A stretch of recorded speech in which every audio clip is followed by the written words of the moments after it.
হারামে কোনো বারাকা আছে? হারামে আছে অস্থিরতা, সাময়িক উন্মাদনা, এর ভেতরে বারাকা নাই।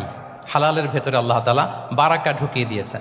আচ্ছা, আপনারা বলুন তো, গরুর গোশত খাওয়া এটা হালাল না হারাম? হালাল।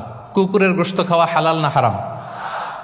আচ্ছা, গরু বছরে বাচ্চা দেয় কয়টা? গাভী? আচ্ছা, একটা। কুকুর দেয় কয়টা? কয়টা? 7টা, 8টা, 10টা? ফ্যামিলি প্ল্যানিং নাই তো? দেদারসে দিচ্ছে। আচ্ছা, গরু হালাল, কুকুর হারাম। গরু বাচ্চা দেয় কয়টা? কুকুর দেদারসে দিচ্ছে। তারপরেও বলেন, আমাদের এই যে বাংলাদেশে আমাদের কুরবানির ঈদে লক্ষ লক্ষ গরু জবাই হয়, বিয়ের অনুষ্ঠানগুলোতে এত গরুর গোশত আমরা খাই, প্রতিদিনের চাহিদা মেটানোর জন্য তো কত গরু কোরবানি করা হয়। এরপরেও বলেন, বাংলাদেশে গরু বেশি না কুকুর বেশি? সবাই বলেন, গরু বেশি না কুকুর বেশি? কারণ কি? হালাল। কারণ কি? এই হালালে বরকত ঢুকিয়ে দিয়েছে কে? তাহলে if there is no concept of halal and haram, there is no Islamic lifestyle. প্রথম core value of Islamic lifestyle হচ্ছে আপনাকে হালাল দিয়ে আপনার জীবনকে সাজাতে হবে। লা ইয়াদখুলুল জান্নাতা জাসাদুন গুযিয়া বিল হারাম। হারাম খেয়ে বর্ধিষ্ণু যে দেহ, সে দেহ আল্লাহর জান্নাতে প্রবেশ করবে না। মানে whatever you consume, it should be হালাল। এটা হালাল হইতে হবে। শুধু যেটা আপনি খাচ্ছেন এটাই না, কুলু মিম্মা ফিল আরদি হালালান তাইয়্যিবা, আল্লাহ তাআলা বলেছেন যেটা কনজিউম করবা হালাল হবে, হালাল হতে হবে। তো এটা শুধু এত ন্যারো কনসেপ্ট না, আপনার জীবনের সবটাই হালাল হতে হবে। ইউর ফুড শুড বি হালাল, ইউর ড্রিঙ্ক শুড বি হালাল, ইউর ইনকাম শুড বি হালাল, ইউর ফ্যাশন শুড বি হালাল, ইউর এন্টারটেইনমেন্ট শুড বি হালাল। সব কিছু হালাল হইতে হবে। আমরা অনেকে যে ভুলটা করি, আমরা খাওয়ার ক্ষেত্রে শুধু হালাল খুঁজি, এরকম অনেকে করে, কিন্তু অন্যান্য ক্ষেত্রে হালাল হারামের বাজ বিছান নাই। আমি একটা উদাহরণ প্রায়ই দেই, দেখবেন যে আমাদের বাংলাদেশের সরকারি অফিসগুলোতে তো ঘুষ চলে নাকি? আল্লাহ ঘুষ থেকে এই জাতিকে তুমি হেফাজত করো। আচ্ছা, দেখবেন যে আমাদের বিভিন্ন সরকারি অফিসগুলোর মুসলিম কর্মকর্তারা, তারা ওয়াইন খায় না। আমি দেখেছি, থাইল্যান্ডে গিয়েছে, চায়না গিয়েছে অফিসের কাজে, ওখানে হালাল রেস্টুরেন্টগুলো খোঁজে, কারণ মুসলিম, তার হালাল খাইতে হবে। তো সে ওয়াইন খায় না, পর্ক খায় না, কারণ ইসলামে এটা হারাম। আবার অনেক হিন্দু কর্মচারী, সে আবার গরুর গোশত খায় না, কারণ কি তার ধর্মে ওইটা হারাম। কিন্তু এই মুসলিম কর্মচারী, হিন্দু কর্মচারী দুইজনের নির্বিশেষে মাশাআল্লাহ ঘুষ খায়। এরকম হয় না?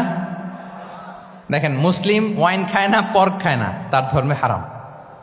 আমার হিন্দু ভাই গরুর গোশত খায় না, এটা তার ধর্মে হারাম। কিন্তু ঘুষ আবার দুই ধর্মে হালাল নাকি? হ্যাঁ, হালাল না। তার মানে ওই যে pick and choose, you got the point, right?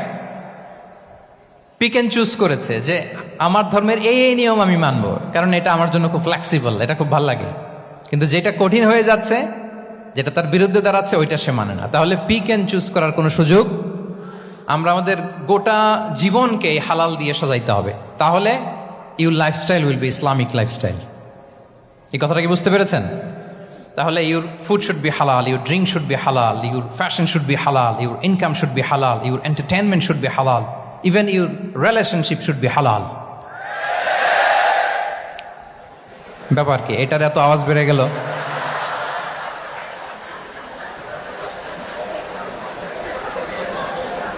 এটা কমন পড়ে গেছে নাকি? আচ্ছা বলেন, হালাল রিলেশনশিপ কোনটা বলেন? এই যে, এই তো আসল জায়গায় হাত দিছি বোধহয়। আমাদের শিক্ষার্থী বন্ধুদের মধ্যে বিবাহিত আছি আমরা? হ্যাঁ, কারা কারা আছে দেখি তো।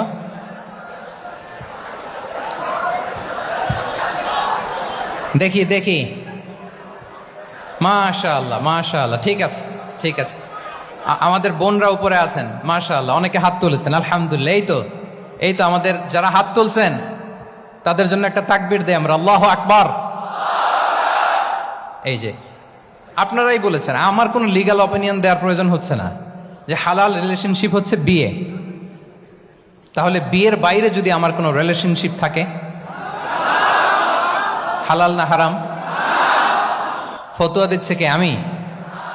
আপনারাই দিচ্ছেন? বলেন, বিবাহ পরবর্তী কোনো যদি এক্সট্রা ম্যারিটাল রিলেশনশিপ থাকে, এটা ইসলামে হালাল না হারাম? তাইলে pre marriage relationship, after marriage relationship, এটা শরীয়তে হারাম। তো এই হারাম যদি আমি এই হারামের সাথে যদি নিজেকে জুড়ে দেই, তাহলে আমার লাইফস্টাইল এটা ইসলামিক লাইফস্টাইল হতে পারে না। আমরা বিয়ের মতো পবিত্র বন্ধনের মধ্য দিয়ে আমরা আমাদের দাম্পত্য জীবনকে উপভোগ করব। আল্লাহ তৌফিক দান করুক। এই যে অনেকে হাত তুলে ফেলছে, মার্শাল, তার মানে সেকেন্ড ইয়ারে আছে, ফার্স্ট ইয়ারে আছে, থার্ড ইয়ারে আছে, আলহামদুলিল্লাহ, হালাল রিলেশনশিপে তারা গিয়েছে, মাশাআল্লাহ। তাহলে হালাল এন্ড হারামের ব্যাপারে যদি আমরা বলি, আমাদের পুরো জীবনের প্রতিটি অঙ্গন আমরা হালাল দিয়ে সাজাবো। কি বলেন, পারা যাবে তো ইনশাআল্লাহ? হারামের সাথে আমাদের কোনো সম্পর্ক আছে?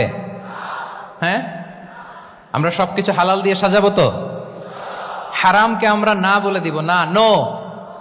আজকের এই জহির রায়হান মিলনায়তন, না এটা কি নাম, জহির রায়হান মিলনায়তনের এই হলরুম থেকে হারামকে আমরা লাল কার্ড দেখাই দিলাম। কি বলেন, হারামকে আমরা নো বলবো, আওয়াজ করে বলুন নো। ওকে, নো টু হারাম। তাহলে the concept of halal and হারাম আশা করি আমাদের কাছে ক্লিয়ার। আমরা হালাল দিয়ে নিজেদের জীবনকে সাজাবো, হারামের সাথে আমাদের কোনো সম্পর্ক নাই।